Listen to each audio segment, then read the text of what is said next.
Hi, this is Majin. Here's some comic reviews for you. I got a pretty sizable stack. We have Harley Quinn, Rogues Rebellion, Ultimate X-Men, Superior, Thor, All New X-Men, Secret Avengers, Amazing Spider-Man, Hulk, Avengers Assemble, Team Up, and Avengers Uncanny. Now I'm going to be kind of quick with some of these just so I can get through them quickly, and I think some of them really don't deserve a lot of talk. Anyways, Harley Quinn #1. Now, Amanda Connor really did a pretty decent job with this. To me, this isn't really the Harley Quinn character that I really know and love. This is more of a, I don't know, I guess you can say a cousin that's doppelganger type person that's replacing her. At least, to me, she just doesn't have that same feel to it. But I will say this, the overall story, it's decent, but it's not like earth-shattering fantastic. Basically, Harley Quinn's buying a building. She has no money, so she's doing jobs, so to speak. And there's her day job, and she's got a night job. And the night job seems more interesting because it's a roller derby girl. And she's very violent at that. The beginning part was kind of funny. Or not really funny, but more entertaining. Because it involves, like, her getting to this location and causing some chaos along the way. And the reason why a lot of this chaos is happening is because there's a bounty on her. So, I don't know. To me, I have a feeling this is not going to be a true, in the spirit of Harley Quinn, in the sense of, she's the Batman villain and they're doing villainy things.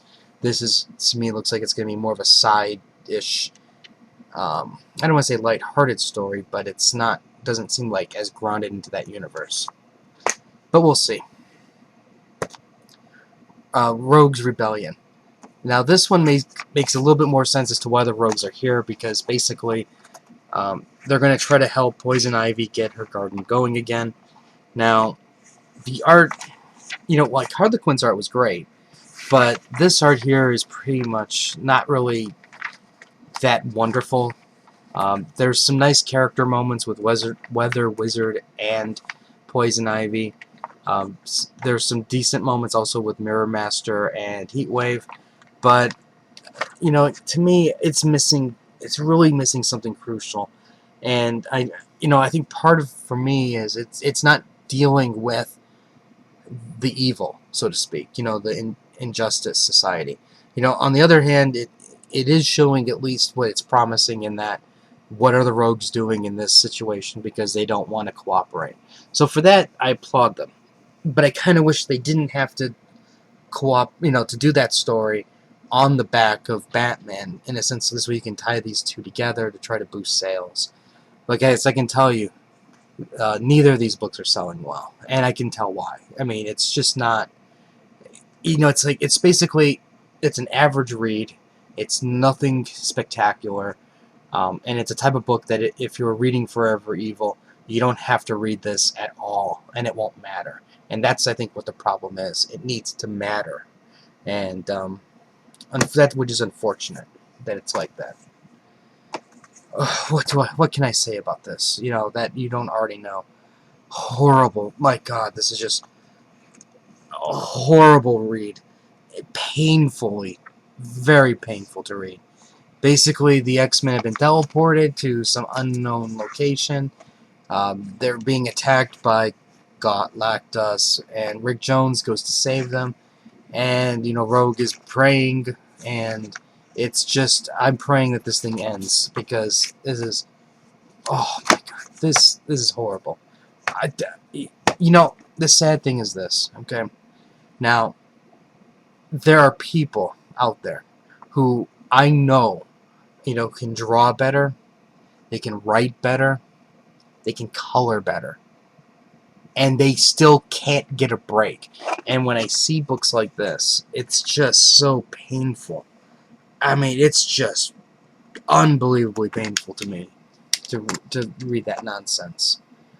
Okay, next up is Superior Spider-Man 24 Darkest Hours. I want to curse Slott so badly. You don't understand. Basically, Slott has been doing a great job at building up Peter as being this crazed lunatic. And this is exactly what we needed to get Peter Parker back, you know, for people to go, something's not right. And then the Venom suit comes along, and now it's going to be blamed. The Venom suit is going to get blamed for it, I guarantee you. And that's going to be the trigger to probably make Peter Parker, Spider-Man, go, oh, yeah, okay. Yeah, that was that thing that was causing me to get angry. Because he's going off on Aunt May. I mean, he's really going off on Aunt May in this issue. And it's kind of worrisome, you know, like the direction that he's going. You know, he's got this crazed look in his face, and it's great. I'm, like, loving every minute of that. Even the way he talks to Mary Jane, the way he throws that woman get out of my way type attitude, it's fantastic. And it's just, oh, I hate him for doing this. But it's a great plot story, and I don't fault him for that at all.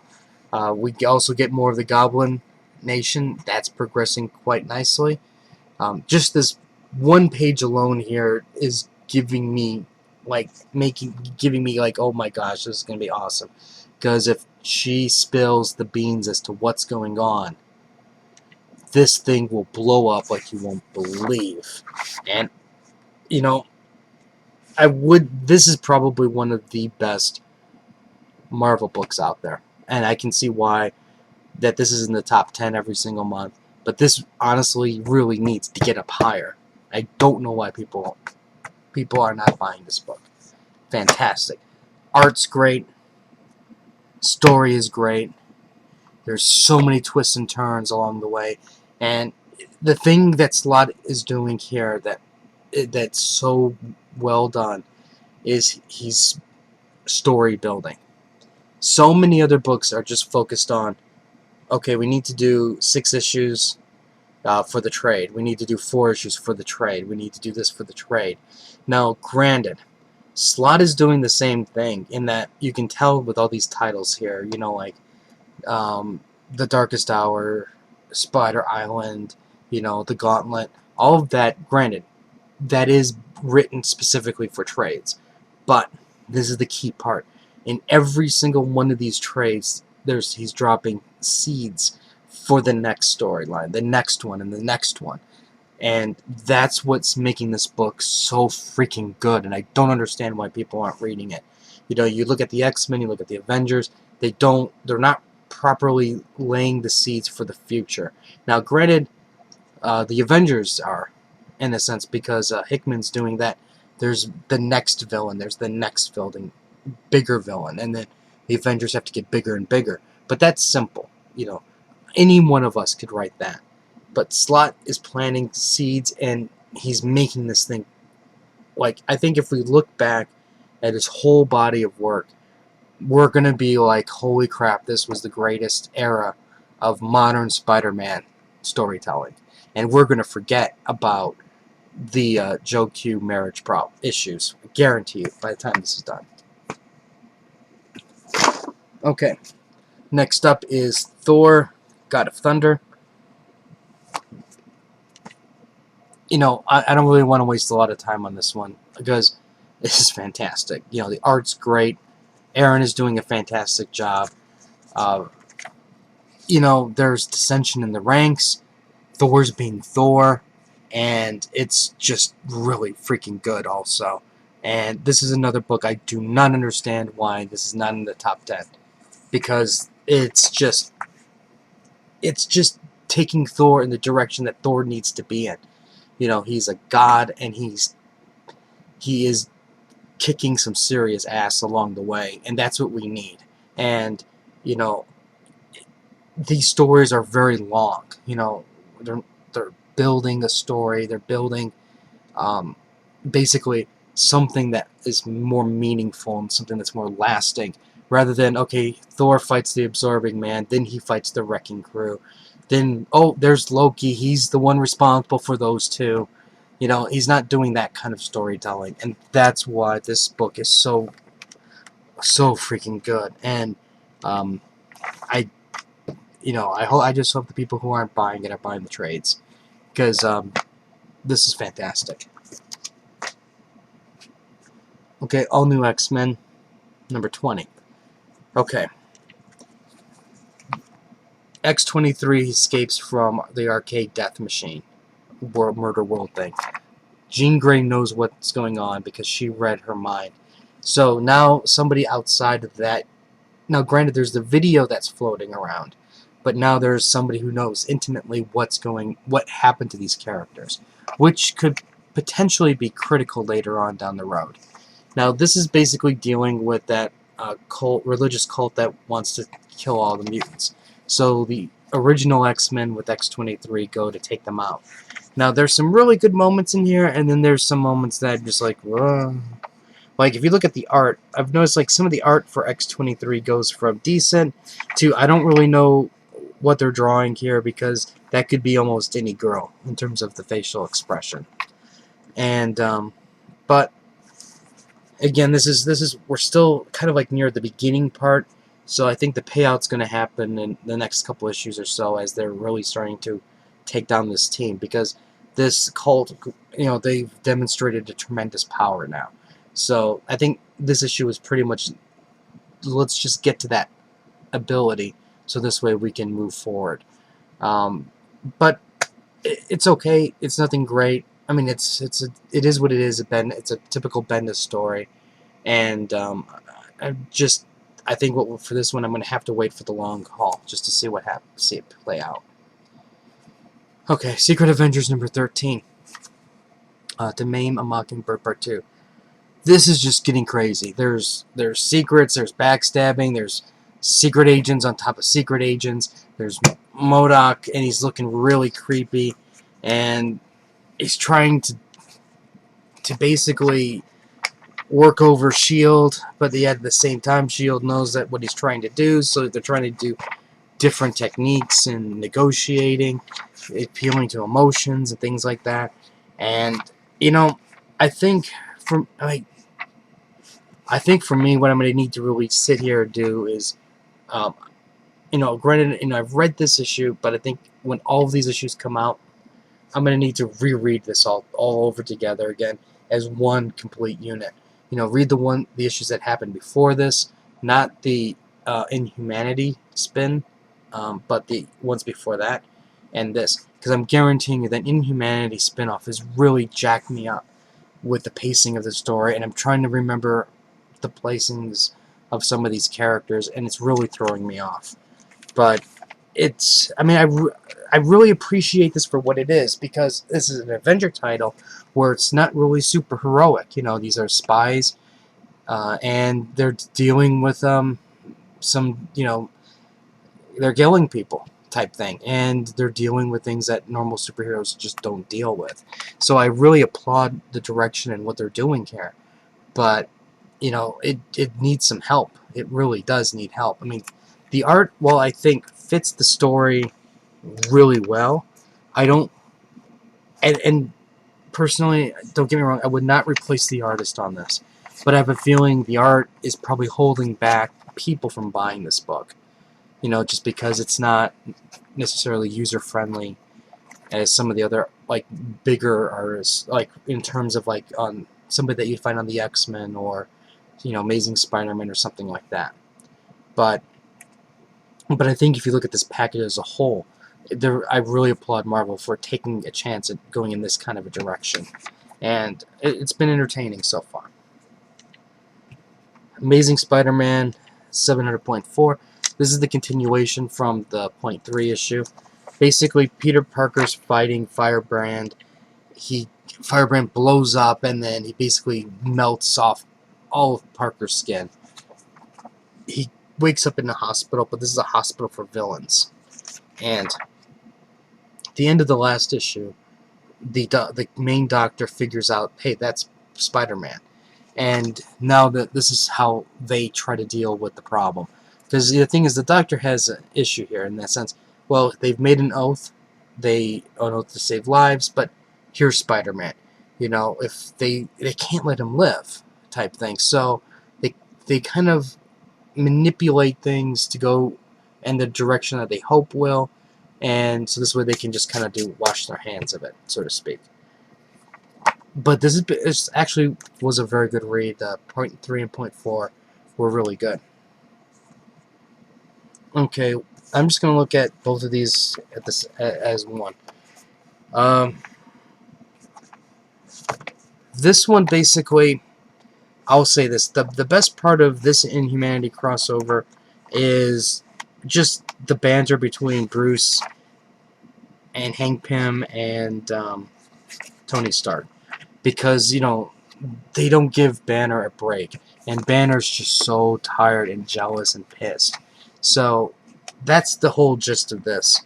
As they're tying it into the Inhumanity and how they're going to solve what happened. Is this a fantastic read? Absolutely not. Is it entertaining? Yeah, Wade did a good job, and keeping certain aspects done really well, like the ones I mentioned earlier.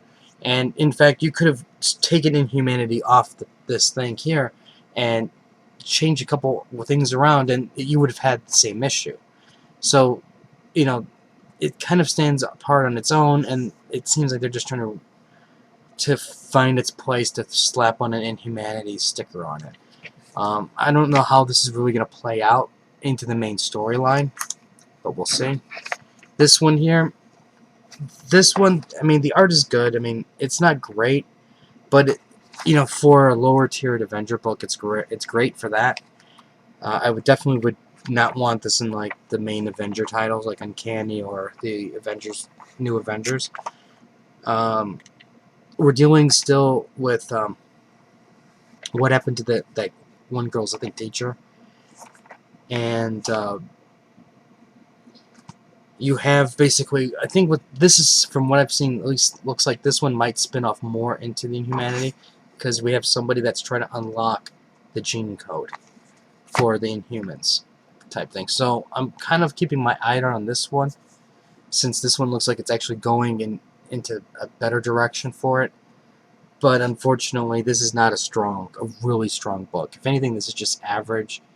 And if, in all honesty, if I had a choice between the two, I would have bought this. But from what I can tell right now, none of these are really important to the Inhumanity storyline, considering we still haven't gotten those key freaking books yet, except for that first one. Anyways, Superior Spider-Man Team Up number 8. All I'm going to say is this was a decent team up in the sense of dialogue between Superior and Namor. Um, it's like Namor's basically giving Superior a speech, and he pretty much almost nails it. But then, Spider-Man's like, this is my town, and you almost caused deaths, and you'd never come back type attitude. And I was like, oh, whatever. And, but that being said, I thought the art was really well done. And this is like basically a side thing of what's going on between Namor and Wakanda.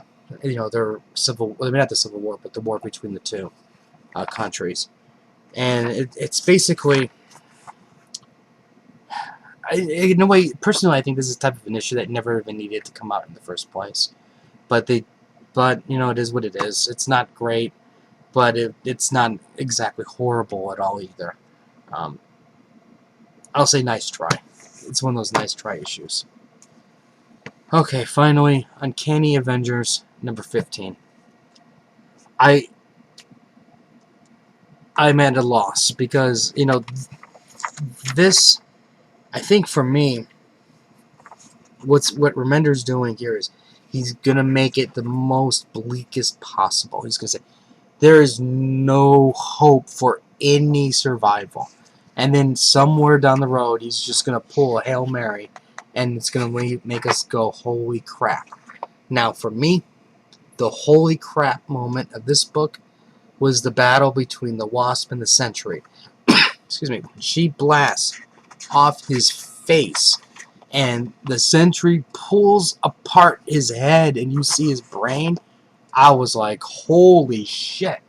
And then Thor comes into the play, and I'm like, I just bowed down to the greatness of Thor. Oh, this fight was fantastic. And, it's like, I just remember reading it, and I'm like, okay. And I just, whoa, God, this is awesome. Awesome. And then it goes back down to, okay, it's okay. Overall, I mean, I'm really enjoying Uncanny Avengers.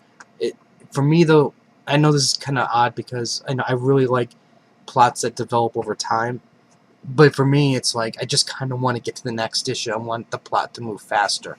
And I think for me, part of my problem is this is a monthly title. So that's why, for me, it seems like it's taking too long. Like, manga comes out once a week. So long stories, 4 issues come out in the span of one of these. So they tend to move a lot faster in that sense. And I think that's what I really want.